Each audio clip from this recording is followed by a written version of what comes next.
Guys, hey, that's Kiff VandenHeuvel there, by the way, ladies and gentlemen.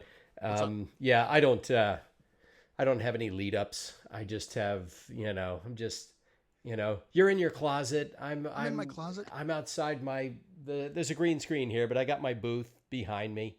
Oh, My, nice. yeah, we actually had it built so that it just sort of looks like a part of the room, and then we had it plastered over so it looks like it's actually a room within a room. The walls Oh match the man, walls. Yeah. that's so slick. Yeah, just in time for us to decide, you know what, we need to sell this place and buy a house. And so how we're going to take it with us is going to be a nice interesting challenge. Oh my gosh. Oh, dude, I empathize with you. I mean, we just moved a couple, maybe 2, 3 months ago. The last Yeah. thing I thought I'd be doing is moving in the middle of a pandemic, but It's a you challenge, know, huh? it is a challenge. There were lots of options, but and I'm glad we ended up to be where we are. Right. My booth, while my booth is very fashionable, it's also considerably quieter than my previous place, and it's worked out really well to be able to convert this little space. I have said this before. We have a lot of aspiring voice actors that watch my stream, that watch these videos, and Yeah. some voice actors who are working but want to work more. Let me tell you something. When I had, we rented an apartment and we had dual walk-in closets in the master, and I put my microphone in there and it was carpeted, and I had clothes on either side. Sounded just like a booth, just like a So professional booth. the best, the Yeah, best. I mean, it's the most expensive soundproofing you can imagine. yeah, But you've already made that investment. right. If you have a rack, I mean, I put stuff up. My previous booth was still like broadcast quality, and Yeah. it was the same stuff with a Hmm. few sonic pads, Yeah. and it does wonders. It Yeah. really does. Yeah, it absolutely swallows the sound. If you're a Yeah. singer, my wife, being a singer, likes to record stuff in the bathroom because it bounces everywhere. She loves that. And I submitted an audition. You must have read for the same thing. I can't remember what it was for, but they say, hey, we want you to sing a few bars of a pop song. And Yeah, I'm yeah. not much of a singer, but I'm singing, and I play it for my wife later, and she said, next time record it in the bathroom. You're going to sound better. Because Oh, inside your booth, the sound as we want it to, it just immediately dies once it hits your mic, which is what we want. But when you're singing, for some reason, you just uh, sound better when there's like a high ceiling and everything's made of marble. It's the last thing voice actors want, but it's the first thing singers want. that's it. Oh, that's awesome. That's a great idea. I never even thought about singing in a different space. I have like, when you do a singing audition, do you sing fresh every single time, or do you have like one or two recordings that you're like, do I really want to just copy and paste? I've I gotten into that bad should have. habit. Oh, I honest, should do that if I was smart because I can't get man. it right every time. I always sing it fresh, but I listen back and I go, well, that's not as good as the guy that sang it. It's like, yeah, because that's a singer. Yeah, You're trying to copy a guy who sold millions of records. Are you nuts? right. That's a What's your problem. go-to? What Oh do you man. sing? Do you like It for it changes. I tried to do uh an NXS song, which is a mistake because he had one of the greatest voices of all time. So I tried something in my register that was like from their early catalog. Yeah. I didn't book it. I once tried because it was part of the audition. They wanted us to sing "You'll Be Back" from Hamilton, Oh, which yes. I can get within a mile or two of that guy, but he's still Yeah. a Broadway singer and he's amazing, and I'm Yeah. not. And Yeah. so I played it for my wife, who is a singer, and she listens. And she goes, this kind of. There were a couple of times where, yeah. So I don't have a go-to. Yeah. Yep. I've been doing Tom Petty Free Fallin'. I had been doing Yeah, that because a lot of it was a cappella, and there was the rain. I can hit that note. I can sustain the high note of the chorus, and I could carry a tune in the middle. yeah. And then I started taking singing lessons through the Santa Monica Music Center Oh, really? pandemic, and I've continued on with it. And dude, I cannot recommend it enough. I may have to do Um, that. I mean, to everybody who's interested in doing this work or does it, my vocal strength, my vocal rest, my vocal health, Okay. and more importantly, my confidence when it comes to doing stuff like that, where it's like Okay. when they ask you to do something, it's good. And, right now you can get it anywhere, but wherever you are, like more than likely someone teaches some music theory and singing in your neighborhood. You can Okay. find it. It's Because I'm curious about that because I know, like for example, I can hit a pretty high decibel as far as overall volume goes if I'm yeah, having to do like a video game, if I'm having to yell. yeah, But I remember once walking with our kids, and this was in a different neighborhood, but it was busy, and I was pushing a stroller, and we had the light, so we start crossing the street. This guy is gonna kind of roll through the light, and it was fast enough to where I thought, if I'm not careful, he's gonna hit us. And yeah, so I yelled, "Hey!" like that, but it was a million times louder than that, and I don't know where it came from. It came up from my feet, and everything I had, it bellowed out. Like if fifth gear was the highest gear I could get, I hit sixth. yeah, And I thought, you know what? That was pure adrenaline. Pure yeah, adrenaline that's only happened once or twice. And it's never really happened in a recording session because I've never feared for my kid's life. And I yeah. thought when it comes to singing, for me to really reach the notes I need to reach, I almost need to feel like my life depends on it. And I get the feeling that maybe singing lessons teach you how to loosen yourself up and reach that extra gear. Yeah, I found that it helps me take the effort out of it. Uh-huh. And to one of the things that I really appreciate about her, her name is Laura Lee. She's a terrific singer in her own right and a Uh-huh. really great teacher. She's younger, and just from the first time we started working on like just some basic warm-ups and scales, and I got Right. to where my break hit into my falsetto, and then I was Uh-huh. like, wow, I'm in my falsetto, that's as far as I can go. Yeah. She's like, no, well, let's keep going. And then she helped me find, because I've always been like, I'm a baritone, I got a big chest, and Right. I live in my throat, Uh-huh. and I live in my chest, and she helped me find my nasal resonator. And I Huh. already knew about it, but like working in it to be able to find, like, I found my Bugs Bunny. I'd never been able to do Bugs Bunny before. And Wow. like finding resonating up there Uh-huh. through singing helped me get there. And then also in terms of how deep I can go, I found out she's like, dude, you have 6 octaves. Really? And yeah, and that's, it's not pretty. The top octaves are not pretty, but I can Still. hit them. I can make those sounds, and like that's where the value has come in for me, of like this feeling of, well, shit, I got 6 octaves. And Yeah. then I can go Darren DePaul deep. I can go Really? Fred Steve Blum deep. I don't know if I can yell and sustain, but I can hit those notes. And it's like someone just gives you, um, you know, I'm sure you've gone through, like, had some kind of like a massage at some point, Yeah. or just all of a sudden you get a little bit more range that you didn't think you Yeah. had. Yeah. And you walk out of there going, I've suddenly been given this gift of more Mm-hmm. options. Oh yeah. And it's really, really, I can't recommend it enough. I don't think I have 6 octaves. I have noticed that if I take a nap, and I had a nap today Yeah. because Dad has 2 kids and naps happen. Even if you get 7 hours, all I need 7.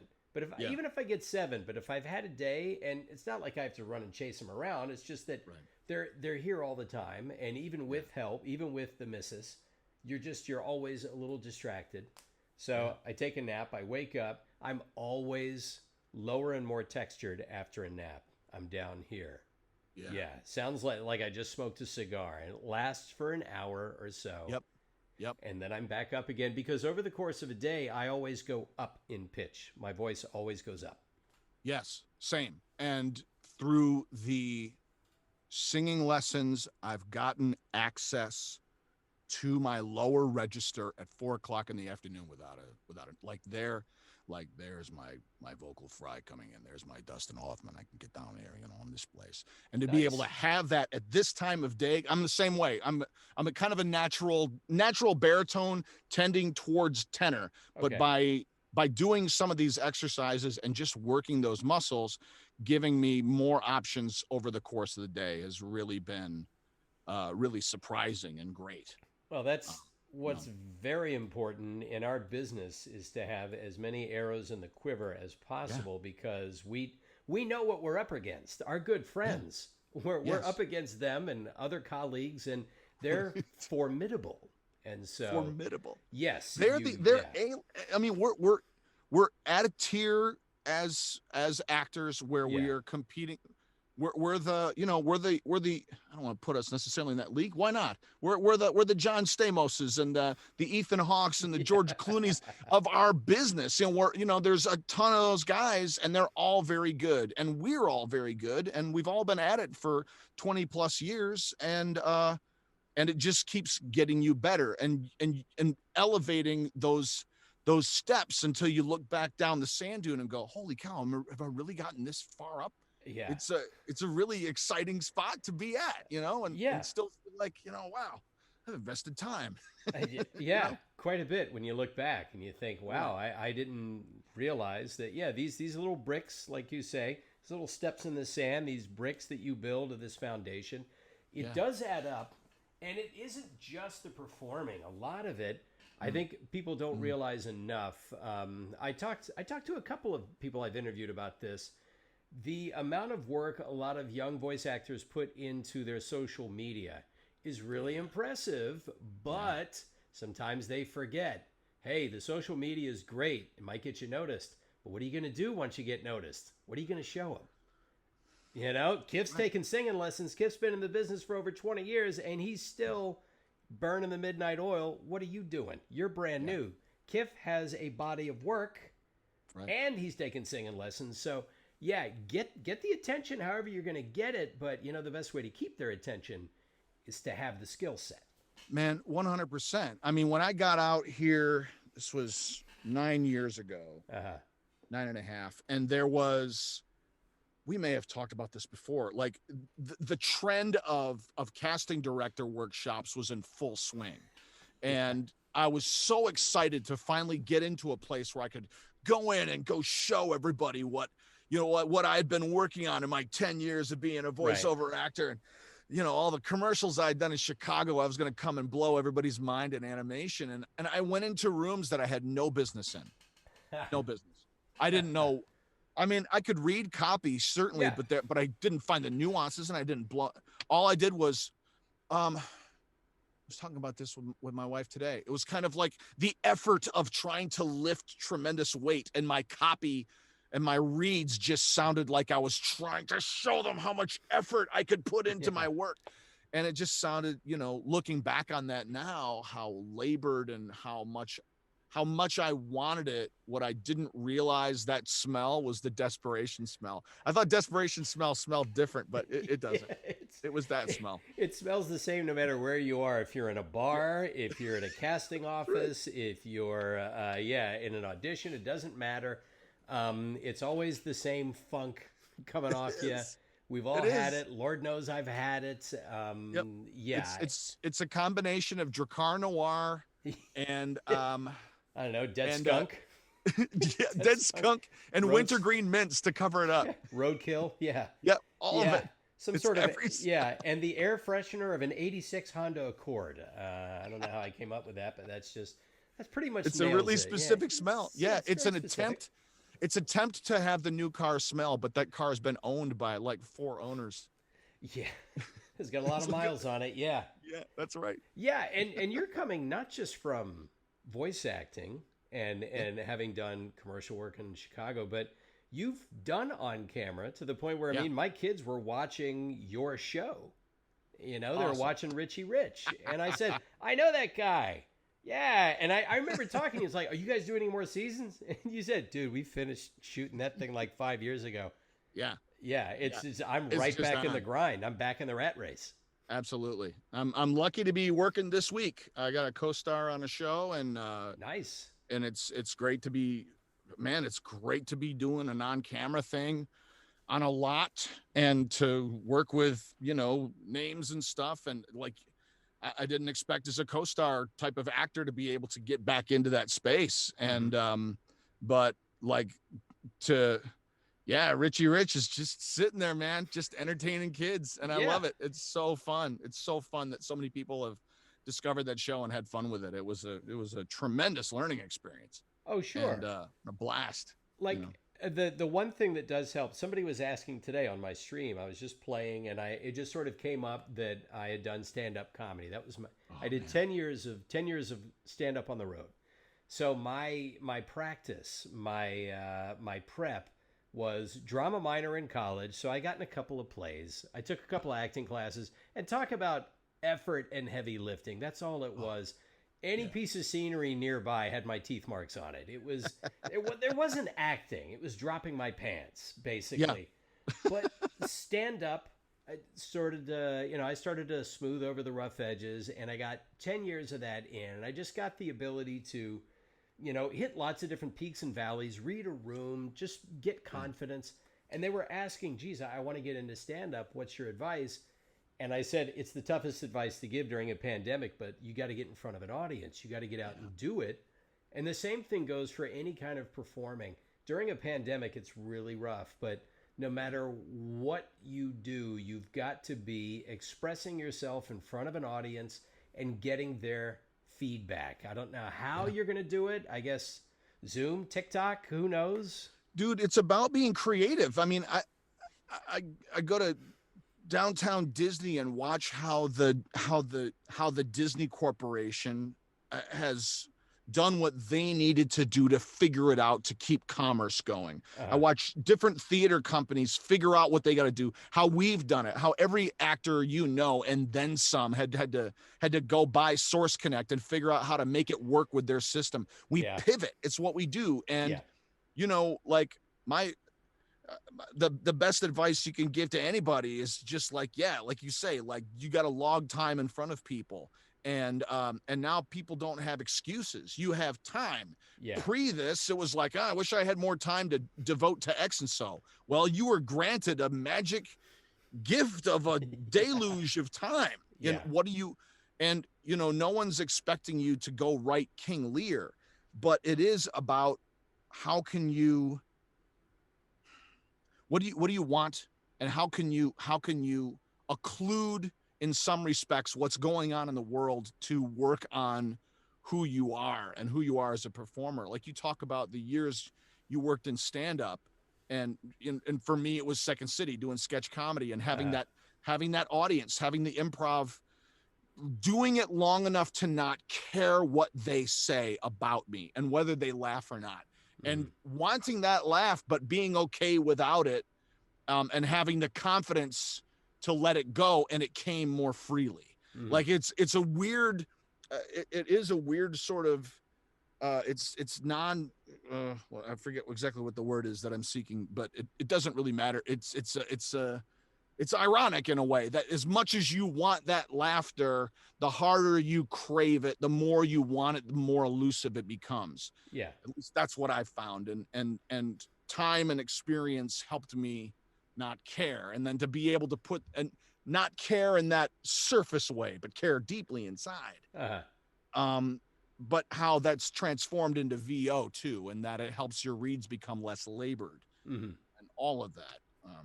Yeah, one of the gifts I've found of voice acting is in an on-camera audition. I talked to Carlos Alazraki about this.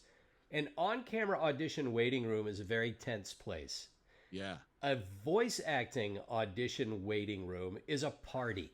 We're just having fun. I don't know. Nobody just, I mean, yeah, sure, we all want the gig, but we also know this is a volume business. There are a lot of other jobs out there. There are a lot of other auditions out there, and they're all coming. And so, yeah, I almost see it as, hey, here's a chance, at least pre-pandemic, and hopefully one day again, Yeah. here's a chance to see some people maybe I haven't seen in a while, to tell some stories, to hang out, and then I get to go in and act, and then I leave. And just the ability to be okay with whether you get it or not frees you up, knowing that more is coming. You've had some happen, you've got more coming. It makes you very loose. It's a very rare time when I ever really got so so psyched out by the fact that I wanted a job that it negatively affected my audition with voice acting. With on camera, it happened almost every time. I never got to the point where I mastered the art of just not giving a damn in an on camera audition. Yeah. So yeah, that's an art, because when you're in the room and it's really more about all of you instead of voice acting, which, you know, I gotta say, there's recently stumbled across through a podcast called The Happiness Lab, ran across a performance coach named Don Green, who is who has a site called Winning on Stage and a couple books. And it's specifically targeting musicians. He was a performance coach at Juilliard for like 10 years, after being a U.S. Olympic diving coach and a sports coach and all sorts of stuff. Wow. But so much of it is about dealing with that anxiety of the performance, of the and that on camera space. And where I felt it predominantly was specifically in prep for animation, with commercials and promo and video games, even though it's the same skill set. There's something about that. Oh, if I could just get that thing. And then, and it just it turned it into an on-camera audition, where in an on-camera space, I'm a lot more comfortable, especially given the fact that for the most part, I'm a co-star actor, meaning I have 4 or 5 lines. I gotta come in, make a strong choice, and leave. Right. And that comes easy. Yeah. So, but like, it feels like the more you want it, the more it's helpful to sort of find a way through, and that the win doesn't become getting the job. It's untethering from the expectation of winning it, and tethering to how can I be my best in this moment, and that's the win. Yeah, actually, that is pretty much dovetails with a wonderful video of Bryan Cranston giving an interview. It's a quick interview. I think it was at the SAG Awards from a few years ago, and you've probably seen it. If you can find it. It's a minute long. And Bryan Cranston said, it was a few years back. I wasn't working very much, and I was always getting anxious about auditions. I always wanted to see what can I do to book the job? I got to book this job. And I realized I'm not there to book a job. I'm an actor. They've asked me to come in and perform for them. So I'm not trying to book a job. I'm auditioning, well, actually, I'm not auditioning. I'm playing a character. As you said, I've made my choice. I'm there in that room to act for a few minutes and then to leave. The character I'm playing doesn't want to try and get a job. The character knows nothing about my little problems. The character is the character. I go in, I play the character, and I leave. Getting a job has nothing to do with it. And once I had that mindset, I never stopped working. And so everybody gets it flipped. I would get it flipped. I would say, I really got to book this job. No, you don't have to book the job. They're not asking you to book the job. They're asking you to play the character as well as you can.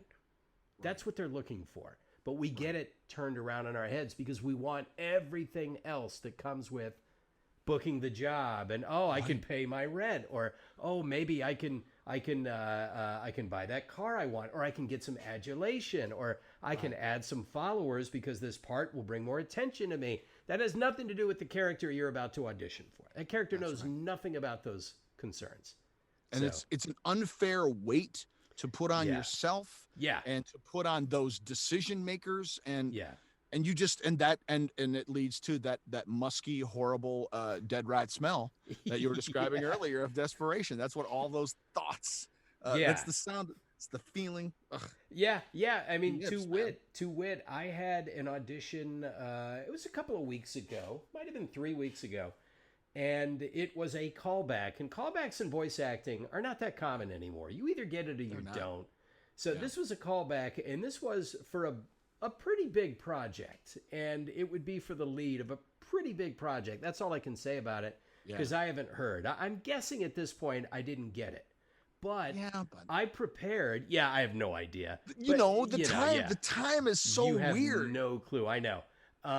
But I prepared as well as I should have prepared. I had no expectations of even getting the call back. And from what I understand, it was down to me and one other person. So, and it was a long callback. It was 30 minutes to an hour of working. Holy cow. Yeah, all through Source Connect and Zoom and all that. And I treated it like, hey, look, this is like a job already. I'm going to bring the experience I have to bear. I'm going to bring my professional attitude. I'll make observations and suggestions where appropriate. And otherwise, I'm going to treat this like it's a session. I'm not getting paid, but I'm here to work. That's right. I couldn't have expected anything more from myself. I did everything I wanted to do in the audition, and I'm completely able to let it go. That said, I'd love to book it. Whoever gets it, they must have done a really great job because I brought it. But you know what? Yeah. I did my part. I didn't worry about, I really want to book this. I said, no, I'm here to be this character. I'm going to be the character. I'm going to take their direction. I'm going to treat this like this is a session. Yes. Because what they want to know is, what's the session going to be like with this guy if we do hire him? That's right. Yeah.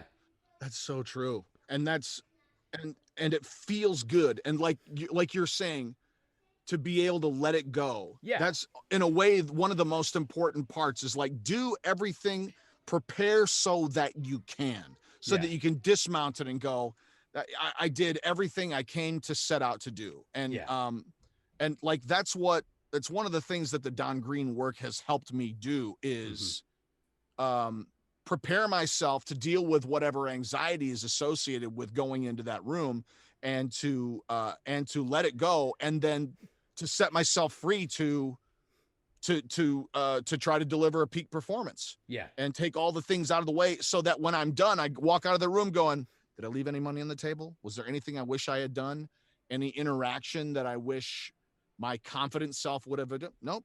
Yeah. I can hold my head high and sleep well, claim victory and depart the field. Yes. It is funny because I've had a couple of actors on here that, one, Chantel Van Santen, she's the voice of Wraith in Apex Legends, where I'm a character, but she's also in The Boys on Amazon Prime, and it's a show. Oh, no kidding. Oh, yeah, awesome. Yeah. She's a great character in that. She's mostly in the second season, and she's Butcher, the wife of Butcher, who is the mother of the kid who turns out to have superpowers. So, I wish I could remember her character's name, but she told me about reading for that part. Now, she had already worked. She was already, had been very busy as an actress, had been on a lot of high-profile shows. She had a great resume. And she said, I went in there and I totally laid an egg in the audition. It was awful. I hated all my choices. Everything I did was awful. I walked out of there. I immediately called my manager and I said, well, there ain't no way I'm booking that. And the manager said, that's funny because they just called me and said, you were fantastic. That you got the job, and whatever it was you did, they loved it. Keep doing that for the part. And she said, I don't know who that girl was they saw, but she can't act. And yet it was exactly whatever it was, they loved it. You never know. You never know. You never know. It's one of the things I don't remember if we spoke on this or not, but it's one of the things that I really love about voice matching specifically. And both of us live in that. We both swim in those waters. Yeah. That you do know. There is a measurable that how good is my Richard Nixon? Is my Nixon like right there, or is it askew? And who's like, who's going to get the Ryan Reynolds? Who can get him? Who can nail him? Like that kind of a thing. Right. But every other aspect of this is so subjective, and all you can do is focus on pleasing yourself and telling the truth, and knowing that when you put your head down on the pillow at the end of the day, that you did your job and you did it well. Yeah. And it's funny because a guy that you did voice match on a project we worked on, I think it was for the Disney ride over in, I can't remember which Disney it was, Disneyland something. Might have been in Osaka, or I have no idea where the hell it is. I know exactly what you're talking about. It's an Avengers ride, which I don't know. Maybe they used our voices for it or not. I can't remember. I don't know. Yeah, but you were voicing Robert Downey Jr. for Iron Man, and I did Chris Hemsworth for Thor. And that's right. And I thought, wow, how did I think I tried out for Robert Downey Jr. I wasn't confident about it. And I started hearing you do Robert Downey Jr. And I thought, oh, that's how you do it. Okay. Sometimes you have to hear somebody else's take and you go, that was the facet I was missing. that's it. That's the way in. And like, Yeah. I'll talk with AJ Locascio about his Harrison Ford, because he does young Harrison Ford scarily well. Right. And my Harrison Ford is old Harrison Ford. Right. So like he does we both played Han Solo on the cartoon, and in talking with him on my show, it was like, what is it? And he has this sort of creamy nasal sound that he brings into his young Harrison that I can't hit at all. But he doesn't have the mumble like that space. Right. And it is like it's a puzzle. And when you see someone else's way through it, you're like, aha, that's how you're getting in. That's how you're backing into it. Like I found Tom Hanks through Vince Vaughn. So my Vince Vaughn is up here, you know, so like but like my posture is literally, I spread my shoulders apart, my chest out, and just start talking fast, and it's in this place. But if you slow him down and put a tie on him, it's Tom Hanks. And that was my way into finding him. And like, you know, it is about like, what are different people's tricks, and it's fascinating. That's when you realize that Tom Hanks and Vince Vaughn probably can do very good impressions of each other. That's right. You start to realize that. You start to see, oh, okay, I got it. I see you take a little bit of this, take a little bit of that. You shake him up, you add ice, boom. Okay, now you got him. Yeah, that's now you exactly got him. Right. Yeah, and just pour it across the board. Yeah, and it was funny because we talk about whether or not you're going to get the job and what attitude you're supposed to use in the audition. Robert Downey Jr. years ago said in an interview, he says, you know what? You know how they decide if they want you in a movie? They decide if they want to be around you for 6 to 8 weeks. That's what really gets you the part. Because at the level he was at, this was like in the late 80s, the level he was at, everybody could act. Everybody was either already a movie star or they knew what they were doing. So you no longer had to worry about whether or not they were any good or they had been tested by the market. They had all passed that test. Now it's, okay, how do we weigh and measure this? How do we figure it out? You know, it could be the director's preference. It could be what the intended market is for the film. But according to Downey Jr., did they just want this guy on the set for 8 straight weeks, getting up at 5 a.m. with him? Because they says, if they don't want to be around you, man, you better be huge box office for them to put up with you. You've got to be able to justify bad behavior by being really amazing. Otherwise, no one wants to sit in a wardrobe in a makeup trailer with you. And you do, you're right. Like you get to, like, I think about so many of our contemporaries, and we are all very specific flavors of ice cream. It's kind of like we've proven that we can act. We've proven that we have the chops, and we have the home studio to be able to accomplish the goal. Right. And then, you know, when you send in the auditions and stuff, and you kind of hope that you get chosen for the Sunday. But, you know, at the end of the day, it's like, it's great ice cream. No matter how you slice it, it becomes a producer's choice. Yeah. And you have no control. Yeah. And I feel like for the actors who are just getting started, I come across a lot of voice actors that don't live in a big market. They live out in the middle of nowhere, but they're just as eager as we always were. And right now, even without a pandemic, they had absolutely no way to get here or Chicago or New York or Atlanta, big markets where you might actually be able to get an agent. All they can do is create online, submit their stuff. And there are a lot of outlets to do that.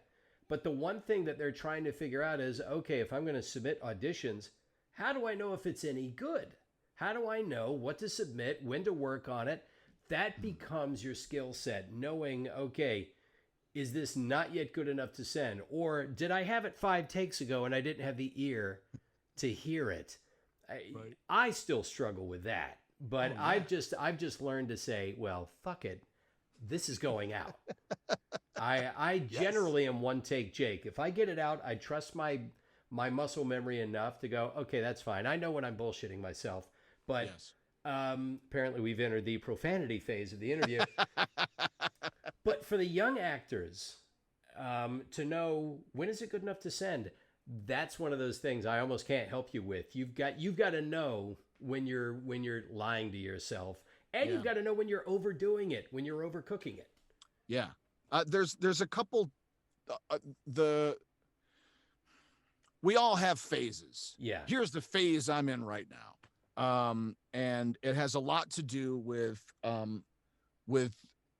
with side coaching. I'm going to back up to ramp into the phase, but All basically in improv, and I direct a lot of improv, right? So like there's a director. The director approach will, let's say you improvise a scene, Right. and two people play a scene, and then it's done, and then the director's like, okay, good. I want you to change this, I want you to change this, and you're gonna fix this, but then let's play it again. So director is like kind of an after action report. A side coach during an improv scene will be like, freeze, stay connected. What do you want? How do you feel right now? Look for process cues. Look for notes to give yourself that that help you reinvigorate your kind of your magic tricks. You know, like where are you? Like something as simple as an environment in a video game can radically transform whether or not you book it because I'm standing by a fire or I'm in my booth. So like that kind of the process cues are those notes. So I'm teaching a 3-day workshop through Help Network online in November that focuses kind of on using Viola Spolin, the godmother of improvisation, using her techniques to build your self-coach. So here's the phase I'm in based on that idea. Rather than judge my takes as I'm doing them like a director, I try to separate that completely. I turn the mic on, I turn the recording on, I slate, and then I do 3 takes without stopping, as if I could send them, and then think about each take once I get done with it, but not like would I send it or not, but like how did I feel? What was I missing? Did I leave any money on the table? Did I do my prep? Am I reading it cold? Did I miss some environment? What's the relationship? Do I want to give a different flavor? And I'll do maybe 3 takes that way, and then I'll stop, listen back, and then choose from those 3 what's the right direction, or delete the whole thing and then do 1 more. And usually that, whether that books or not, is outside of my control, but whether I'm happy about it, that's generally been the most successful process for me. Especially on like, I mean, there's been a couple that have been like same day leads that are like, what? No, normally you get at least 3 days with a lead to get nervous about. But if you get like a same day, we're still looking for this character. It's 10. Can you get this back by 5? And it's a big character and there's 10 pages. And you're like, this is too much work. But like after running it 2 or 3 times and finding the moves, I start to really start to find the character. And then as Bryan Cranston said, just fucking act him. Let all those moves go away. I've just found I was doing some sides the other day, and I had my wife listen to it afterwards, and I was like, I feel like this is right. And she was like, you know, I love the character, but you're blazing through this script. So like trying to take each line and do something different sonically on each line. Not for no reason, but just to like mix it up. Is the intention on this line, you know, we need to go to the store, we need to buy eggs. We need to go to the store, we need to buy eggs. One pass, I might say those 2 things with the exact same weight. Well, that doesn't make any sense. Like we've all each thinking in terms as a writer that each of those lines have a specific meaning. I should give them a different tone and a different thought and a different urgency and a different connection to bring more colors to it, you know? Yeah. And the more I talk to people about their process for producing their performance, and the more I listen to interviews and watch interviews of actors and artists that I admire, the more I realize that there's a lot of different angles that you can come from to produce your performance. But every single one of them has to come from a place where you really do believe in what you're doing. Like, for example, Steven Spielberg, John Milius, Francis Ford Coppola, those guys are USC guys. And George Lucas, on the other hand, I think he went to USC as well. But these are guys that had training and they made short films, and they were produced by a very reliable system of academia that taught you film, that taught you all about film from recognized instructors. And then Quentin Tarantino worked in a video store. And he worked in a video store, and they said, "Did you go to film school?" "No, I went to films." And it's just whatever it was he needed to do to bring his art and his expression out of him, he did it. If he had needed to go to film school, he would have gone. He would have felt like, I'm not happy with what I'm making here. I need to learn more about this. And I find that with other actors. I know personally actors that have incredible training and they're working professionally. I know others like me.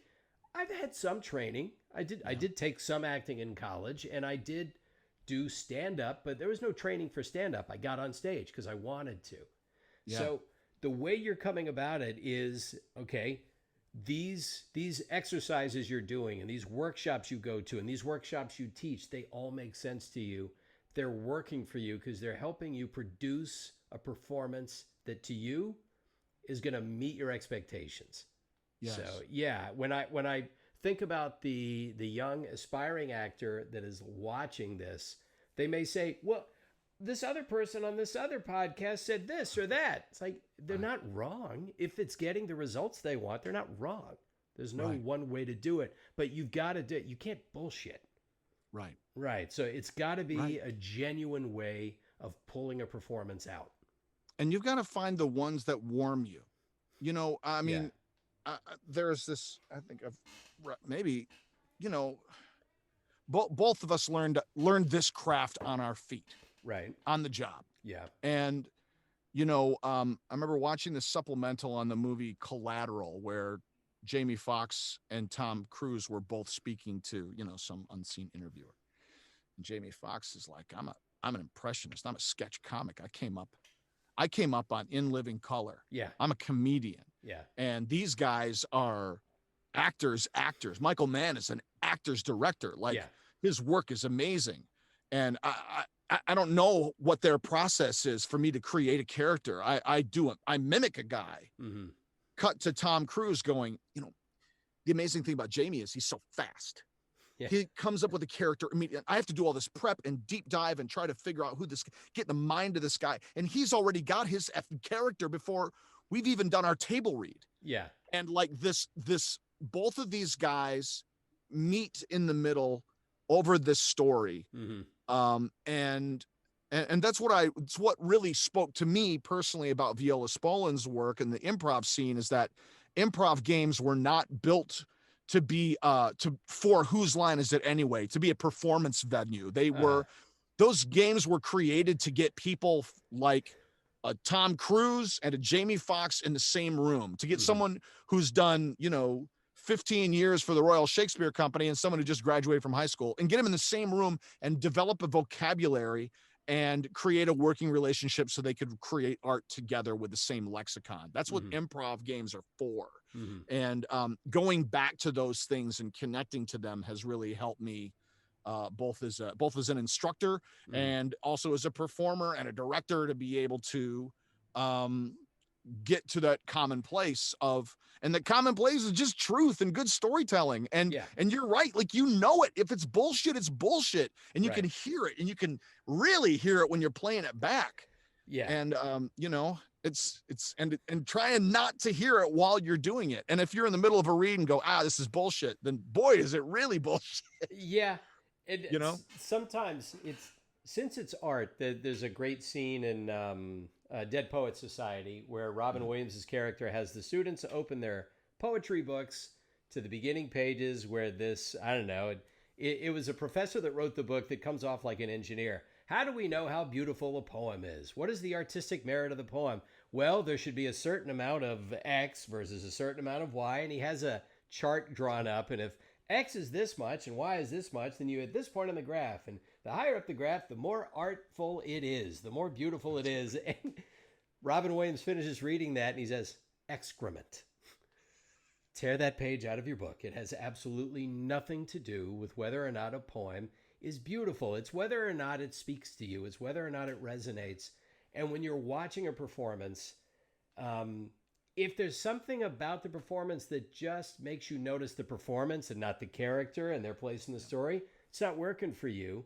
There are other times when an actor is absolutely chewing the scenery, but it just works. It's like, I know what he's doing, and I can't get enough of it. It's mercury. You cannot get your hands on it. It's just what's working in that moment. And the actor this might be a 50-year-old film that the actor did on take 19, and they just barely managed to get it out. But that editor put it together. The director got it out of him. The sound guy nailed it, and it works for some reason. And that's the only way you know. How does it feel? You know, how's it locking in here? Right. It's tough to do it, and it's tough to watch it and know, okay, yeah, I guess, yeah, okay, yeah, I buy this. I buy it. It's like you were talking about with your guttural yell when you were crossing the street. Like it came from beneath you. And when your performance is coming from that well of truth, even if it could be perceived as being over the top, if it's rooted in truth. Like I just started watching The Good Lord Bird and watching Ethan Hawke on that show. It's just, you brought up Dead Poets. So thank you for reminding me of that scene from Dead Poets Society, by the way. I mean, that movie across the board is such a masterpiece. But I had forgotten about that part of it. Thank you for bringing the back. That's my takeaway from that too. Is like, that's a great way to introduce this character as well. I'm here to make you question the things that you're told not to question. Yes. Especially the nature of expression and art and emotion. Yeah. I mean, it's such a great contrast. Yeah. But like connecting to that, I mean, I've been taking movement work with this guy Terry Notary, who is he's a motion capture performer he played Rocket in the Planet of the Apes films with Andy Serkis. Okay. He's one of the most sought after movement coaches in Hollywood. He's something else. And all of his work really connects to effortlessness, and getting to our neutral, beautiful, truthful selves, and all this posturing and all this stuff that we think we're supposed to be doing. I'm playing a badass and I put this effort on there at the front of it to make it sound, is bullshit. Yeah. Like you couldn't effort your truth in that crosswalk moment. No. More, you know what I mean? That's coming from your essential primal father protection truth. Yeah. And it's real and compelling. And if someone was like, Chris, that moment was a little over the top. It was a little labored. Yeah. It wasn't. It was connected to, it was like, it was allowed, but I want to keep it because it was raw. Right. And like that, finding that talking about that kind of, that labored and that work to get there, that we spend the time in front of an audience, in front of a microphone, in front of a camera, to continue to work on it, to get comfortable enough to let the effort fall off, and to be organic and be truthful and be connected enough to ourselves to be able to express the real emotion that, that a Lego character might be having in a moment, Yeah. And in fact, one great way to learn about a lot of this is to watch documentaries about how films are made. Watch documentaries about the casting process. If you're an aspiring actor and you want to learn a bit about how to do what you do, learn from the people that are going to be hiring you. I remember to build on what you said, I remember the movie Stand By Me, which I saw in the theater. Absolutely lovely film. It is a heartbreaking movie, but it's got so many wonderful moments in it. And Kiefer Sutherland is the bad guy. And he's a wonderful bad guy in this movie. He's the local punk. He's the local tough, but he's absolutely menacing. And Rob Reiner, who directed the movie, said, we had Kiefer Sutherland come in, and we had read all these other actors for the part of this bad guy, and they all acted tough, but Kiefer Sutherland just was tough. There was no acting. He was that guy. And John Travolta said something almost the exact same thing. He read for Randy Quaid's part in The Last Detail. Really? So this wonderful. Oh my God. Yeah. So if you want to see a movie that is totally out of left field, and if now a lot of younger people almost don't even know who Jack Nicholson is, but starting in the late 60s and through the 70s and 80s, even into the 90s, Jack Nicholson was the man. And after a while, his persona became larger than any character he could play. But he was known for playing these really counterculture characters. And in The Last Detail, he's one of these guys.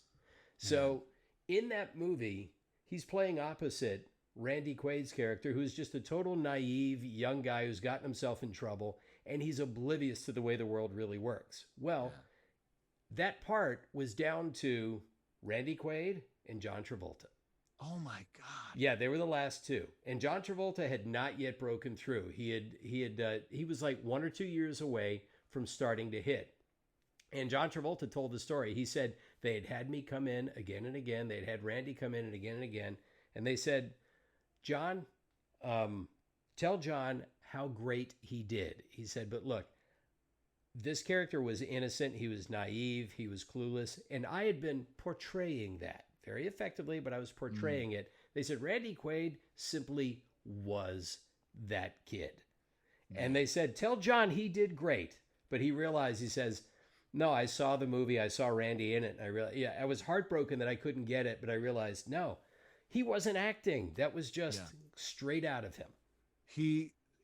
Randy Quaid is a revelation in that picture. And in Paper Moon, he has that small role in Paper Moon too, where he's that same kind of, he's a little bit more of a tough guy in that, but he's so innocent. And so you need to really, really care for that kid so that you buy into why Nicholson cares, right? Why this guy is feeling like the whole system is broken to go on this journey with this kid is going to go, he can't handle the brig for 6 weeks, let alone 6 years or however they're putting him in. Oh, what a tremendous film, man. I mean, and that's what I love, because I saw that interview with Travolta because I was watching a documentary on casting directors, which they had never made one. And it's about the casting society and about the casting directors and the jobs they've done. And I never knew they had that much to do with the cast of a film. I always thought it was, well, the director chooses everybody. Not necessarily. The director certainly has a say. Depending on their power, they have a lot of say. But that casting director is responsible for putting people in front of them, for helping craft a career out of somebody and knowing what to bring them in on, what to leave them out of, when to talk up someone, who's ready for what job. I mean, they really do help put together the cast of a movie. It's remarkable there, it's one of the things that I love about this, being in a market for a longer period of time to get to know casting directors and know, like, both on camera and for animation and video game and even commercials, certainly. That that the casting directors, I was the on-camera spokesman for Denny's in 2011, and got a couple Super Bowl spots. And, nice. And when I booked it, my agent told me that when the casting director found out, she wept. And you go, what? Like, I see them for 45 seconds to 3 minutes, maybe once or twice a month. Yeah. How are they so invested in my, opportunity? And it was like in Chicago, I was killing VO, but on camera, I would go in and get close and get put on a veil and put on a veil and put on a veil and never close. And then to close that campaign, to find out that Kim cried, it gave me this different perspective on, and certainly talking with like Pat and Kathy about that when we close a big thing, like how much it means to your agents or Bo or Samit. Like it's the coolest thing for them too, to know that they just changed your life in a way that's going to lead you to who knows where it goes, and that whole, I want to think my agent thing is like, no, it's deep, man. I mean, it lets that agent, it lets that casting director know that they were right to spend time on you, that they were right. Yeah. I mean, Pat Brady, the reason I have a career, because we're both with CESD. We're both with the same voiceover agency.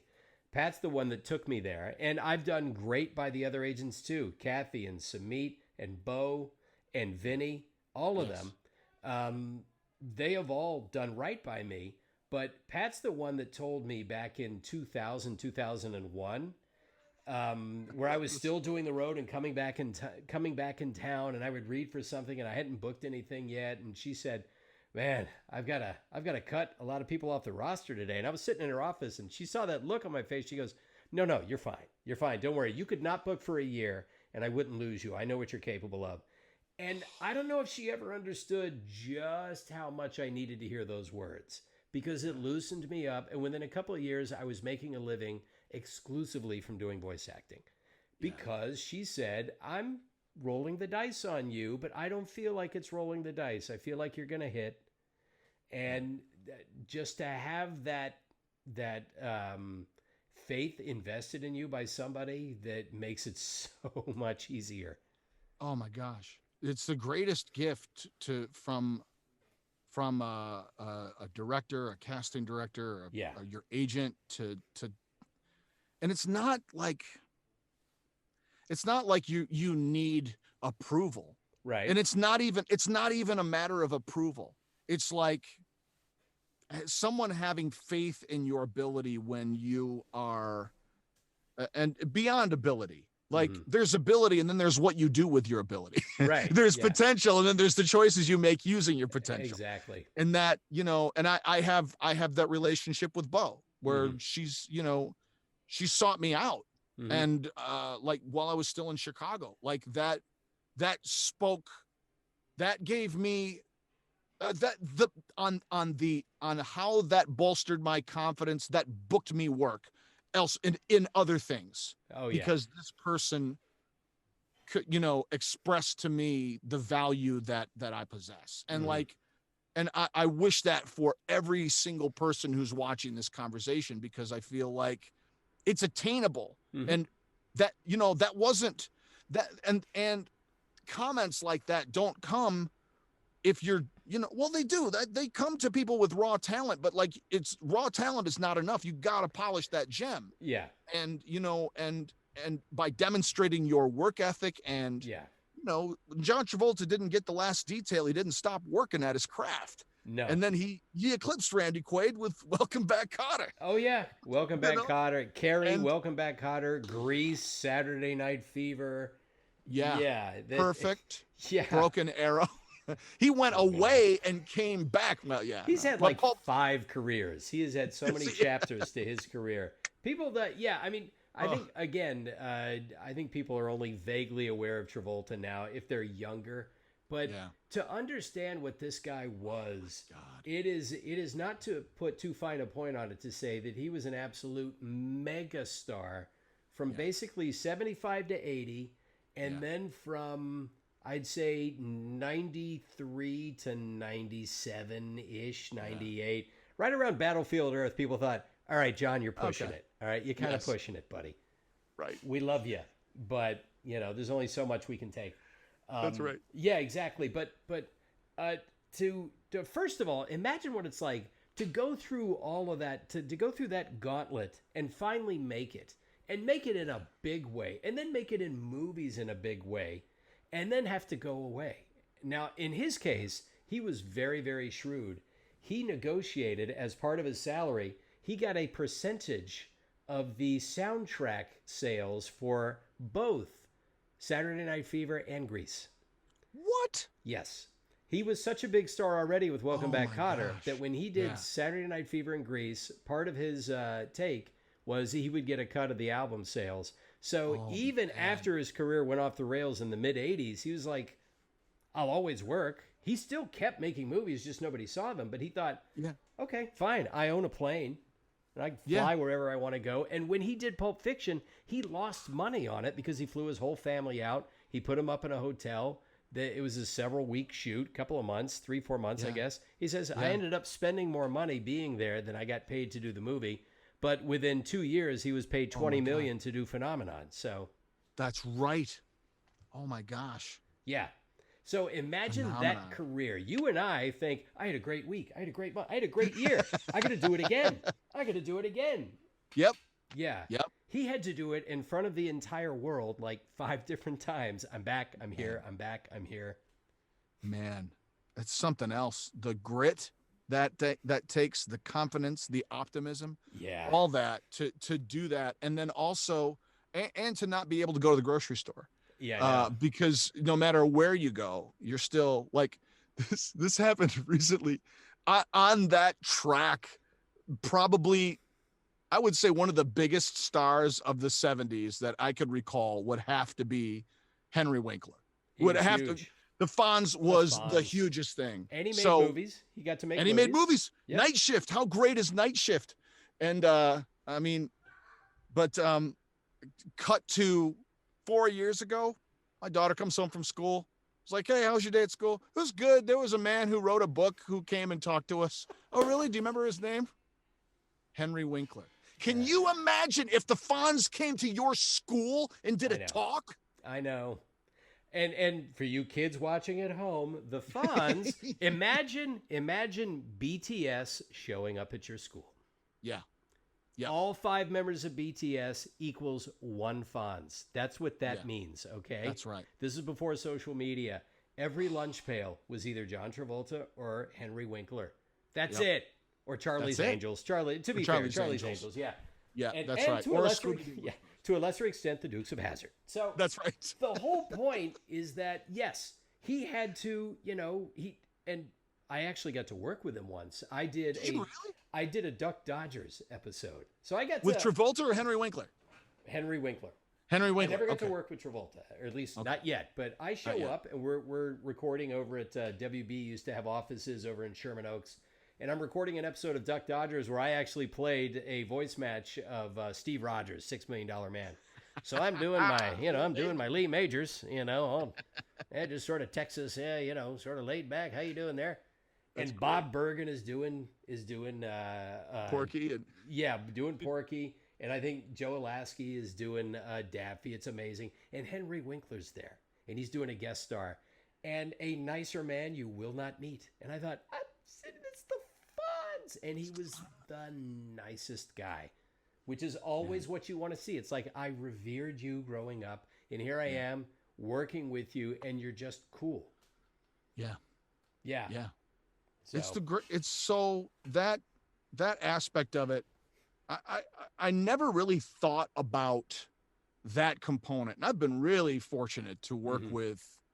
I've worked with Al Pacino. I've worked with Matt Damon and nice. And Rene Rousseau and Jake Gyllenhaal and Emma Stone. I mean, Denzel Washington and Rami Malek. I've worked with a lot of A-list folks, and it can be nerve-wracking, But like, I took a workshop with Pat Fraley right before I moved out here, maybe 2010. And it was come out to LA and do a scene with Brad Garrett, Ed Asner, and Vanessa Marshall. Oh, nice. And it was a great day. We went over to Buzzy's and Ed was there, and like everyone, you know how it is when a celebrity walks into the room, it doesn't matter what tier you are. Everybody he's just a little bit more. Yeah. And he had just had knee surgery and he was cantankerous. And he went into the main booth at Buzzy's, and we read a little bit, and he yelled at Pat over something, and we couldn't tell if they were joking or not. And there was enough venom in the yell that it was like, what's happening? And we read a few things, and then Pat was like, okay, well, we're gonna take a quick break, and we'll come back, we'll do some more. So everybody filed out, and I kind of hung back. And and Ed, because he just had knee surgery, he didn't leave the booth. He was just kind of in there with his phone. And I stuck my head in, and I was like, "Hey, Mr. Asner, I just want to let you know, I'm an alumni of the Second City, and I know that you were one of the Compass players." And he went, "My boy, get in here, talk to me, what?" And we talked for like 15 minutes, just the two of us, about sketch comedy and about Second City and about this work. And then people started to filter in, and as the people filtered back in, I snuck out and went to run. But it was such a cool experience to like feel part of it, and not and that, I'm always pleasantly surprised and warmed by that feeling and experience, working on the folks in this town. Well, also what you end up getting to see when you get past the glitter, because there's a lot of stardust. Somebody like that walks in the room, you can't help but notice not just them, but everything they've done, all the different areas of culture that that they've permeated with their performances, with just who they are. And then once you get past that, and usually you're able to get past that after a little bit of time, because from being on a set, after a while, that settles down. You realize, oh, this is a person. They have opinions, and they have frailties, and they have good and bad moments. And not so long ago, they were me, and they were feeling this way about somebody else that they idolized. And after a while, you realize, and maybe sometimes this isn't until you get home at the end of the day, or maybe it's a month later, or maybe it's after you see it on screen, you realize, oh yeah, they were a person, and I'm a person in a scene with them, and I am now a part of history working with them. And then you begin to see your place in this firmament. You realize, oh yeah, I wanted to come out here and work and be a part of this dream factory, and I guess I've done that. I'm still working at it, but I've got my spots. Like you say, you're let's see, the Al Pacino one was Danny Collins, yes, which we saw in the theater. And this is one of those movies you're thinking, I like Al Pacino. This movie looks like it'll be fun. We want to go out on a date. Let's go watch it. And it really sneaks up on you. You're thinking, oh, Christopher Plummer's in it. And Annette Bening's in it. Oh, this is really good. Oh, this is really fun. That's Kiff. I know Kiff. Hey, that's Kiff. You go back to eating your popcorn and go, yeah, I know that guy. Yeah, he's in it. He's in a scene with Al Pacino right there. And that's part of your legacy, is that one day you're going to be walking by the TV and your daughter's got the movie on, and she looks at the screen, and then she looks back at you, and you go, yeah, that's your dad. You know this as a park voice at Disneyland. Yeah. I mean, that first time, like it had to be the first time you rode The Little Mermaid with your kids. Like, well, I only got to do it once because they were terrified of the ride because it was too loud. They were like 4. They were like 4 and 5 years old, and I said, let's go on the ride, and they couldn't hear me over their own screams. With me, it's right at the beginning. Right at the beginning. It doesn't but then matter. they have to face Ursula, and it's like, oh no. Yeah, sorry, I've blocked out everything, Dad. I don't remember if you were on that ride or not. No, for me, it's happened with The Simpsons mainly. The kids are binging The Simpsons, and every other episode, this happened yesterday. A character comes on, and I'm like, oh, that's going to be me. And the voice comes out, and I look at my son, and he looks at me, and he just gives me that look. Yeah, that's Dad. And I go, and then I go about my day, and I realize that's my boy sees some of my work. Yeah, and you get that all the time with your stuff, right? Yeah. I mean, like with Pirates of the Caribbean being a pretty big one, but then like, all the kids became fans of Richie Rich, and, so also had to deal with that.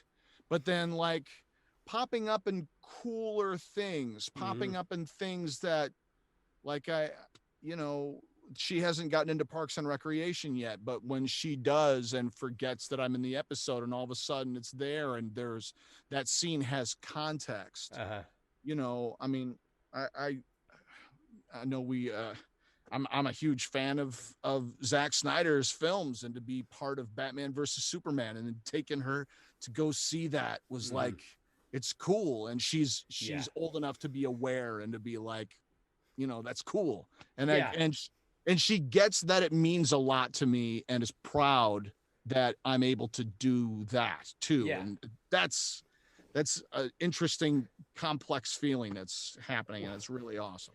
It's funny because the last movie we saw before the lockdown was the weekend before the lockdown. Onward had come out. Oh, yeah. So Pixar's Onward, which is a lovely movie. And so if you had to wrap up 2020 with only one film that you were going to get to see, go see Pixar's Onward, because and by the way, our neighborhood cinema did not change their placard, so Onward is still up there.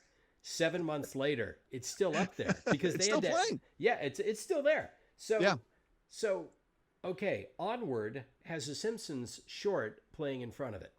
Does it really? Yes, and it is with Maggie is the main character in it. Maggie is trying to meet this other toddler that she, they have a mutual crush, and they meet at this little park that they play in. And the entire short is silent. There's no dialogue except for one line. It's one word, and it's like a see and speak frog, and she's heartbroken. And you can see all this on YouTube, so I'm not spoiling anything. Okay. But she's heartbroken, and she just keeps pressing the Y key, and she's just going, why, because she's wondering, why can't I see him? And it's my voice doing why. So, and I see it, and I realize, oh yeah, I remember, because it was like over a year before that I'd recorded that. Yeah. So we're watching this, and this is one of those dine-in theaters where the waiter will bring you your food. So we're watching this, and the short is wrapping up, and the credits come up, and I realize, oh, my name's going to come on screen. And my kids are about to, for the first time ever, see my name on a movie screen, because it's never happened before. This is going to be amazing. They're going to see, and my wife has never seen my name on a movie screen. This is going to be amazing. And as soon as my name comes up, the waiter comes by and starts handing them their food, and all three of them turn to get their popcorn, and I'm the only one. And I was like, and gone. As soon as I turn back, it disappears. And I just thought, this moment was about me. And you made it about popcorn. So I had a good laugh about that. I told my wife, I said, oh, baby, you never know how close you just came to watching your husband's head explode with pride. And instead, it just, all the air went out. It was just. Oh, man. That's yeah. The only time they've been able to see my name on screen, they just went, what? Popcorn? Oh, okay. Oh, good. Popcorn. Oh, yeah. Well, yeah. We can watch it at home. We'll watch it at home. We'll see it on YouTube. Yeah. Well, that's. Yeah, I know. I got to have that with my parents with Call of the Wild. Oh yeah, you did a lot of work on that. I did a lot, and I got an additional voices credit for, because I matched Harrison, but they're not going to give me that credit. Right. John Thornton played by Harrison Ford and Kiff VandenHeuvel. That ain't happening. But my name going to the El Cap. It might have been the last movie. It was one of the last films I saw before pandemic, because it was right in February, I think. My folks were in town and got to see, the VandenHeuvel name on a screen, a 20th Century cool. Fox. The last 20th Century Fox film was Call of the Wild. And wow. Yeah. And we both recorded our parts. Mine for the longest, I think it's, no, not the longest daycare. That was a previous one. But mine for my Simpsons short, yours for Call of the Wild, in the same studio. Same studio. Both of our studios, both of our stories come from the same studio. And I did the New Mutants in that room as well. Oh, really? The New Mutants, yeah. Nice. Yeah. That was one of the first Disney Fox films. There. Yep. But yeah, that space, like, I mean, it's such a magical room. Like, was one of I told Kathy this and Johnny Gidcombs, like, because of this job, I got to have my favorite day in Hollywood ever. And it was on the lot, and our not the ADR supervisor, he was the post-production supervisor, I think, or the mixer. I forget exactly what his title. He'll shoot me. But he was like recording dogs for Call the Wild, and he had cast me to play Harrison and all this other stuff. And we had lunch together because we were doing a long session. And in the middle of lunch, he was like, I can tell you're a guy. He came up at American Zoetrope. So like he started working for Francis Ford Coppola. His first picture that he worked on was One from the Heart. Okay. He's been in the business for a minute. So from the 80s, early 80s. Yeah. And Tom Waits and Crystal Gale. And he was like, hey, are you a fan? Do you know what Foley is? I was like, I'm a nerd for this stuff. Yeah. He's like, have you ever been on a Foley stage? It's like, no, I mean, aside from a tour. He's like, well, let me see don't leave. When you rap, don't leave. Okay. Wait to sign your Exhibit G, but just wait. It's like, okay. So I hang out, I do the record, I get done around 2, and I spot him, and he's like, hang tight. So I kind of, I'm marking time. Yeah. He's like, okay, come with me. He's like, I'm gonna take you down to the Foley stage. He's ready for you. We go downstairs. This wiry guy looks like a cross between Jim Henson and Curtis Hanson. late 60s, early 70s, Uh-huh. 7 foot, just this giant, rail thin, wearing a black t-shirt, black sweats. He's like, "Hey man, I'm John. Welcome. How are you? Do you know anything about Foley? Well, let me show you." So we go into this room, into the same soundstage. It's a mirror image of the Marge Simpson room upstairs, Okay.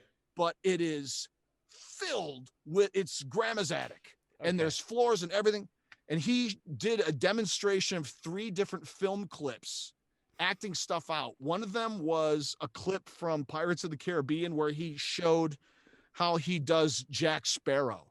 Uh-huh. And the shoes he was wearing are the same shoes he uses to do Cameron Diaz walking across a different floor, but he wears the same shoes as Jack Sparrow. And he said, "I bought these to do Bruce Willis and Hudson Hawk because they sound perfect." Okay. Both his high heels. Like, it was just, Yeah. to see someone in a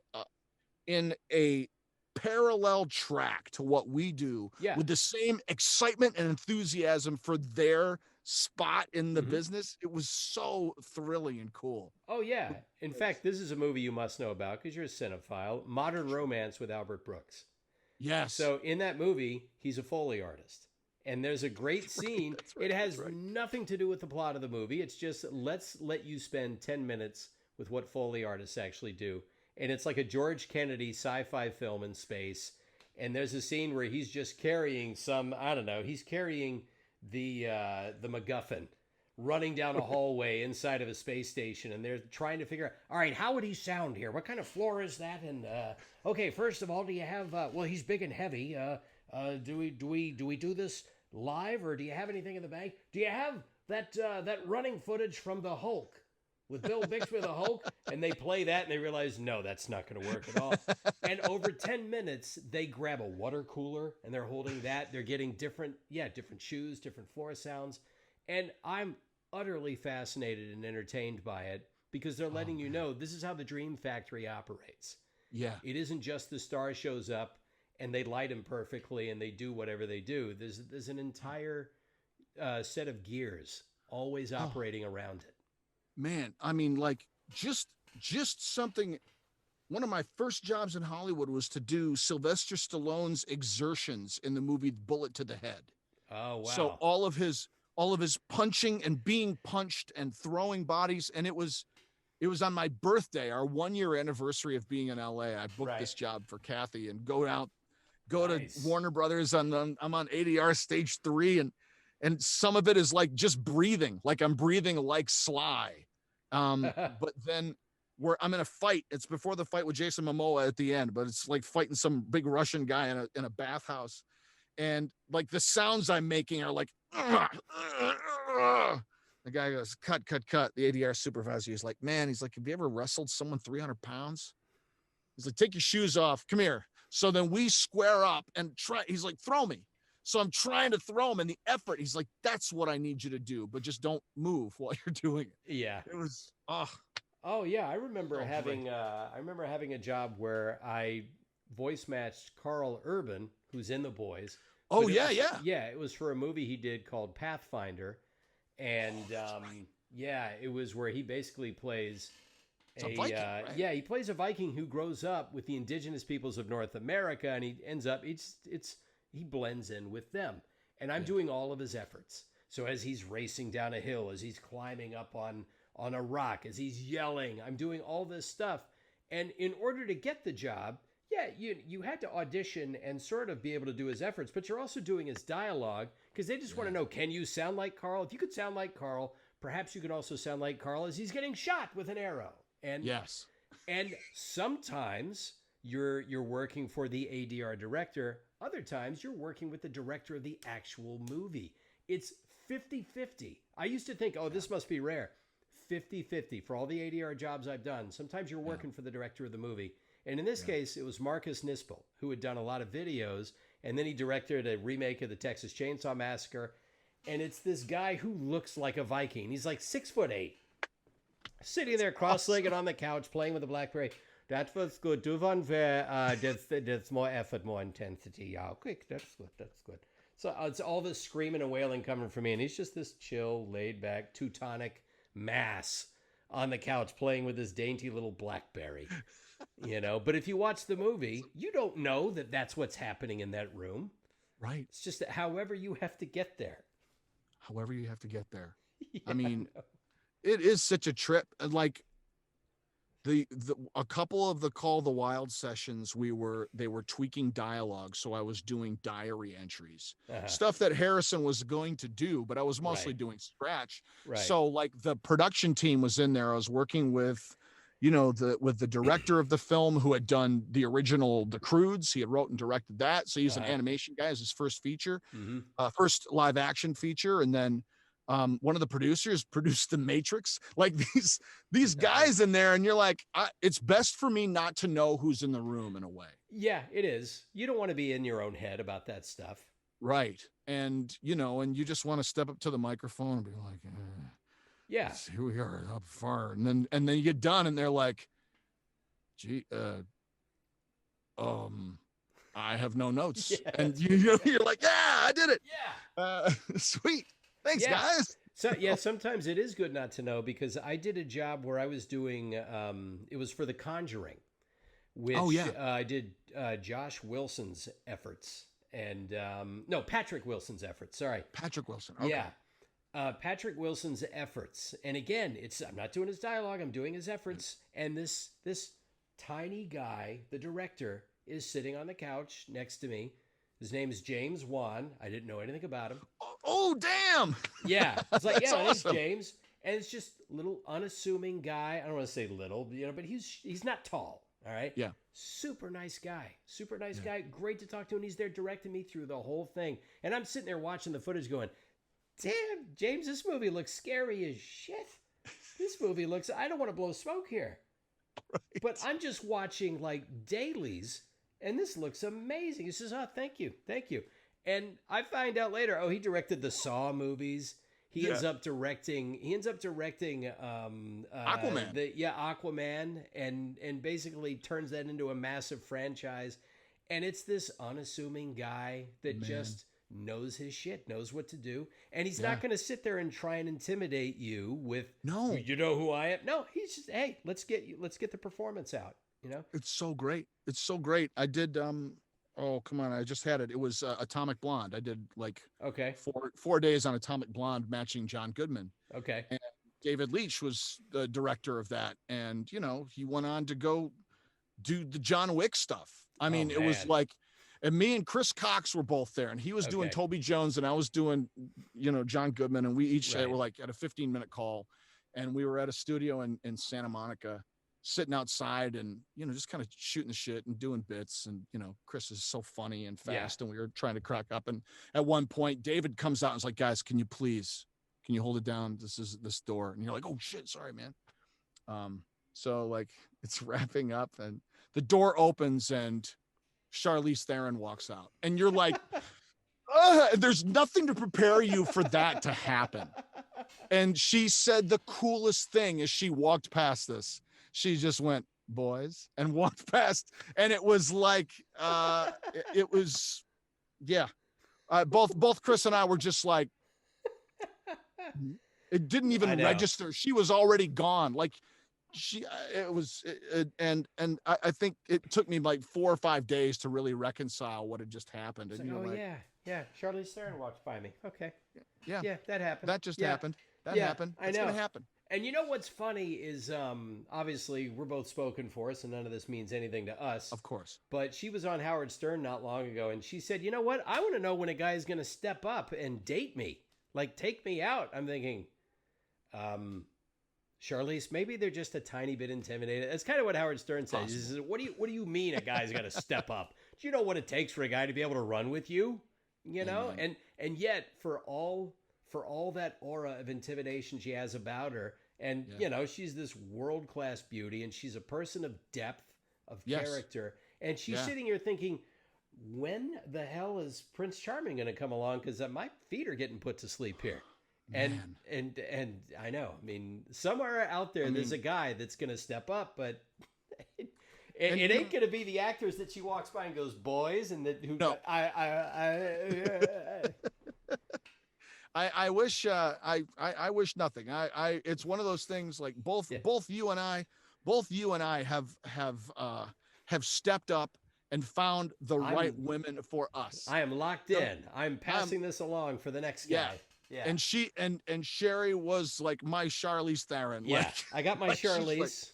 I got it. I'm set, man. My And dance card's full. yeah, And to that point, I had to step up to meet my wife because I had to cross a busy courtyard to start up a conversation with her. I had to bring it. So I think that's what Charlize is saying. When's a guy going to cross a courtyard for me? Huh? That's right. When's a guy going to step up and not be intimidated and not see the Oscar and the money and the glitter and just step up? Huh? When's that going to happen? Isn't it interesting, Chris, that this conversation has come full circle to talk about 100% what this work takes? That if you're going to step up to your microphone, Yep. you have to be authentic and be vulnerable and be real and be confident enough to cross that courtyard, go up Yep. to your Charlize and look into the microphone or into the camera, read that script and tell the truth, because that's the thing that's going to get you your Charlize. And Yep. and it takes work, but more than anything, it takes confidence and the will to risk. Yeah. And both of us won. And we risked a lot by the steps that we took to meet the women in our lives who would be willing to take this journey with us and agree to that based on whatever it was that we brought to the table. And I know that it's half of that is the will to step up and say, I want to do that. And I think, with this career, it's the same thing. You can hobby at it all day long, but it doesn't really start to happen for you until you invest. It doesn't mean that you need to quit your day job, but it does mean that you need to take the time that you have available, the resources that you have available, and invest in yourself by getting that time in front of people, in front of a microphone, in front of copy, and just working on that skill set and polishing that gem so that it can become effortless. Oh, yeah. That's right. Guys, you will now name your microphone Charlize. That's right. Because Charlize is waiting on you to step up, and Charlize can hear bullshit. That's right. Charlize will not accept bullshit. And girls, you will name your microphone Chris Hemsworth. That's right. or I don't know. It's like Full Metal. It's Full Metal Jacket. It's your gun. You give your gun a name. That's right. All right. Give your mic a name. Give your camera a name. Love it. Yeah. Love that mic. Love that camera the way they love you, because they see the truth of you. Yeah. And you have to do the work inside to be willing to have your truth seen. Yeah. The copy will draw it out of you like a mantra. Like you just ride that. You ride it. If you open up, if you open yourself and are willing enough to let these things take you in, there's no stopping you. You can't help it. And I've said this many times before, and I will continue to say it because sometimes you have to hammer people with this idea. I'm 51. Okay. I moved to LA when I was 27. And when I was in my 20s, I was like most people in their 20s. It's got to happen. It's got to happen now. Time's wasting if I don't get it going soon, and blah, blah, blah, blah, blah. Right. It'll happen when it happens. And if you get hung up on your schedule, you're going to end up not taking care of the things that need to be taken care of, right? You're going to take your eye off the ball because you're going to get caught up in, oh, so-and-so's doing this and I'm not even doing that yet, or this hasn't happened yet. I'm having my peak earning years right now, and who'd have thought that? If you'd have told me when I moved here at 27, in 24 years, you will be working more than you've ever worked. You'll be making more than you've ever made. You'll have all of the things that you have. And why? It's not because you got lucky. Luck does play a factor, but it's because starting whenever you decide to get serious, you will start building the blocks of your career, and they'll add up. Yeah. Before you know it, you're standing way up here, and you were down there, and it just happens a little bit at a time. And we're in the internet age, the social media age. I got to have it now. I got to have it right now. It's like, hey, whatever you have right now, I guarantee you in a year, that thing may be gone. Did you build everything around that? Because now it's gone. Now what are you going to do? Yeah. You'll be lucky if you man. have it for a year. Dude, I mean, look at how everything is changing so incredibly fast. And it's about being able to pivot. Yeah. There was something you just said. It reminded me of a Joseph Campbell quote. Yeah. Joseph Campbell that, and the quote is, "We must be willing to get rid of the life we've planned so as to have the life that is waiting for us." And my wife says all the time, you got to have the career you're having, not the career you think you're supposed to have. Yeah. And that career is the thing it's trusting the natural process of growing and strengthening and getting better, smarter, faster, etc. And it goes at the pace that it goes. Yeah. And positivity and optimism is a choice, and it takes work, but it cuts back to what Robert Downey Jr. was saying about working, is like people want to work with people who want to be there. Yeah. And this is a fun job, and if someone makes it not fun, you're like, why bother? Yeah. Yeah. And we can give you, like, we've given advice, we've shared our experience about how to come up with an authentic performance, how to build a performance, how to build a skill set. These are things that are they're truthful and they're important for your art. But if somebody's watching and they really want to hear what practical advice is, okay, like you said, be a professional. A professional is somebody that is ready to work, is not going to make anyone else's job harder so that they can get their job done. And yes, you're also going to be somebody who's just in a great mood and ready to go, because as you know, from being on a set, at the end of a long day, you need people that are still psyched up to be there, because man, that last couple of takes, you got to bring the energy. And when everybody's cratered, somebody's got to raise the morale. That actor that knows how to bring that. That's right. That tape is forever. And, as much as you want to get out of there, I mean, some of the best advice I ever got, and it's business advice, but it's, I was crewing on a TV show called Christie for CBS back in 93. And, the mixer I was working with was a longtime mixer. He had worked Hee Haw in Nashville. He was a terrific guy, Glenn True. He owns True Audio, and they have a LA office, and they're all over the place, and they sell equipment, used equipment, do equipment repair. And he was the mixer on the show. And our call time was 7 a.m. and I got to set. I parked at 7. And then I went over to the food truck and I got myself a burrito, and I got up to the camera truck around 7:15. And he pulled me aside. He was like, "Hey, call time 7. That means you're here at the camera truck at 7. That means if you want food, you're at the food truck at 6:45. That means if you need to eat beforehand, then you get here even earlier. But you're here opening the truck at 7, not rolling in at 7:15. 7 doesn't mean pulling up." Right. That advice, it was an embarrassing lesson, but a really important lesson. And, especially in a town where traffic is variable, but even in this context, you can still be late. You know what I mean? Yeah. So it's like, it does become about just planning ahead and making certain that you're there 10 minutes beforehand, so that I'm in my trailer. I'm in the waiting room. I'm eating candy at LA Studios, waiting for them to bring me in. They're not waiting for me. Right. And that will set them up for everything else. It will give you a level of credibility as a professional, and you don't have to do anything. You're there on time. That sets you above so many other people. Yeah. Yeah. I know. It's these little things. It works for every facet of life. If people know you're taking something seriously, you're working in good faith, then that's going to be rewarded, because apparently it's not enough of a common trait, I guess. And that's what I keep hearing. Yeah, I know. Even now it's true. Like, I've been slightly late for recording sessions, only a minute or two, but you realize, well, I'm at home. If I'm 1 minute late, I don't have much of an excuse.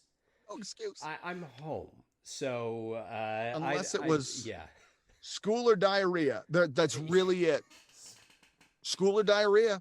I don't know what other, if you want TMI, I'll give you TMI. But like, you're 100% right. Like, Yeah. I had a session today that what made me a little late was confusion over the way in which we were connecting. Yeah. Am I ip diddling or source connecting or Yeah. phone patch, or how are we doing this thing? Yeah. But like, that kind of stuff is remedied with a text. Yeah, that's our version of traffic. Is Source Connect is being choppy, it's dropping out. Okay, that's our traffic. My Wi-Fi signal's not good. All right, well, okay, fine. That was our traffic. And yes, because LA is a Wi-Fi hub, there's more traffic. Okay, fine. We'll find a way to restore this to the dynamic we were used to. Well, you got to give him 15 minutes. The Wi-Fi sucks where he lives. Yeah, so, exactly. Yeah. He's got to get a stronger signal. He's running a cable, and he needs to run to Best Buy and get an Ethernet patch cable. And yeah. By the way, that's what I'll tell you, folks. Cat 6 Ethernet cable. Cat 6 Ethernet. My cable. router/modem is in the next room. It's 25 feet away, and I got me a 25-foot Cat 6 Ethernet cable, and I run that sucker around the couch through this doorway. Shut the door into my booth, shut that door, plug it in, and suddenly, hey, we're getting a great signal. Yeah. All right. It's amazing. I have a little Asus 3. It's a 3. They're like about cube size. They're literally like yay big, and it's 3 of them, and they create a network that all of my electronics connect to. There's one in my daughter's room, one in the living room, and one here. Mm-hmm. This is connected directly to the modem, and then I run a Cat 6 out of this box into my hard drive, and then Wi-Fi for everything else. But like, it's a difference maker, and it's so reliant, and we're not. That's the other part, is like, we're not just auditioning our talent, we're auditioning our studios as well. Yes. That's the variable that I don't have an answer for yet. I'm tempted to say a part of this is going to remain even after the pandemic lifts. I think a part of it will. I think there are enough voice actors that don't like being in charge of tech that will go back to the studios. But there are other ones that really understand it and will build such a nice environment for themselves that the buyers and the directors and producers will say, okay, we like them enough. Yeah, record from home if you want, because your quality is fine. We never have a problem. So if you're able to produce that where you are, great. And that means you have license to live wherever you want to live. Yeah. I'm seeing that. It's a unbreaking of the golden handcuffs and the freedom to be able to set up your life how you want it. This is still a great town to be in. There's so much here. But I have to admit, and seeing my colleagues do this too, some of them, we have our plan B. If we decide, all right, we don't need to be here anymore, we've factored everything in, we no longer need to be here, we are of the mind that we either go a couple of hours up the road or we go to Spain. I mean, there's just no... It's sort of, okay, we're going to go where I could drive in a day, or no, we live on a different continent. Yeah, that's my plan is I think Sherry would be totally content if we decided to move to London and it'd be like that. I fell in love with Sweden, but I think, I don't want to have to learn another language because I'm a lazy American. And then there's those 24-hour days in the middle of winter where the sun's still out. That's okay. Not a fan. I like London's weather. There's a good theater scene, and I can still do this work. But there's no other city on the planet I'd rather be if I was, there's always that question of like, if you couldn't be in the entertainment industry, what would you do? And I'd be like, you've hobbled me, because there's so many things to do. It's like saying, it's like asking a doctor, if you could be a doctor, what would you do? It'd be like, well, I'd probably, write books or something. I don't know. And for me in entertainment, like, if I couldn't do VO work, I'd want to do props. I'd want to do, I want to do foley. I want to be in this business, because this business has always fed me. Yeah. You'd have to be a part of telling a story. I'm the same way. Yeah. My thing was, if it wasn't going to be show business, it was going to be history professor, because at least I'm imparting knowledge and I'm teaching, which is noble, but I'm also telling a story. I've got an audience and I'm connecting with them. I'm sharing a story. I'm sharing an idea. I'm trying to reach them with something that is important for them to know, but I'm telling them by virtue of a story. It's a much easier way to get it across. And that would be something I would do. And I've realized that, okay, I guess somebody could say if you couldn't be in show business. Well, I posted something today on Twitter. I retweeted a guy named Jocko Willink, who's an ex-Navy SEAL. And if you ever looked at him, you thought, that's an ex-Navy SEAL right there. He just has a head like an anvil. And he says, you know, people ask me, what advice would I give to my 20-year-old self? What would I say to my 20-year-old self? He just looks up with disgust. It doesn't matter. I can't go back in time and talk to my 20-year-old self. It's useless. What am I going to say to me right now today to put me on the path? All right? It's Monday. Go get some. Yeah. I'm thinking, what could I do if I couldn't do show business? Useless question. I will always be in some facet of telling a story. That's right. So, That's useless question. Yeah. It's like, what if you couldn't tell stories? I'd be dead. I'd be dead. I'd be a corpse, and then I wouldn't care for your useless question. Yeah, that's right. So why don't you do research to come up with a better question? Because there's what would you do? I looked to my 20-year-olds. My 20-year-old self was an idiot. He didn't know. Yeah, what he was doing. My 20-year-old self wouldn't have listened to 51-year-old me. He'd have been busy trying to hook up with a waitress. Right. Right. You know? It doesn't matter that 51-year-old you is a successful performer, a successful storyteller on one of the most successful cartoons in the history of the planet. But 20-year-old you is like, shut up, old man. Yeah, shut up, old man. I want another watered-down whiskey screwdriver and that girl's number. I think she likes me. So, okay, I'll talk to you in 31 years, I guess. That's right. Yeah. So, I guess the question is, what do you like? Kind of as much as what you do right now. I like a lot of things, but guess what? I've chosen this, so here we are. Here we are. There it is. There it is. All right. I should let you go. You're surrounded by your clothes. Yeah, I've steamed them all, fortunately. Yeah, with you're my in a body sauna. heat. You're in a sauna right. now. But that's all right, dude. You go tuck in your kids. I'm going to tuck in. We're going to try to watch a Twilight Zone. We were talking about the Twilight Zone tonight, and I want to see if the kid is up for Eye of the Beholder or Talking Tina, one of the two. You know, for a good scare. We're going to have to do something where we just talk about movies and TV shows because that's are you still doing your podcast? Yeah, I've been on hiatus during pandemic. I think I've done a couple episodes, but it's been slowish, and I've been logging in to see, and people are still catching up with it, which has been terrific. So, but it's still alive and happening. It's been slower. Okay. Well, then in the meantime, Kiff VandenHeuvel, you can find him on Twitter. Yep. Basically, I'm at KiffVH on Twitter and at KiffVH on Instagram, and my website is kiffvh.com for reels and inquiries. Okay. And you're teaching workshops and things. You're helping people build the skills they need. Yeah, the workshop I'm teaching, I've been teaching on and off at the Second City Hollywood, and we're doing everything virtually right now. Mm-hmm. I'm not scheduled to teach anything this fall, but I am doing a 3-day, it's 1 day, 3 times, and you know what I mean, mm-hmm. like separated by 3 weeks. Yeah. 3-hour class that is all virtual. It's a steal. It's $150 total for all 3 nights.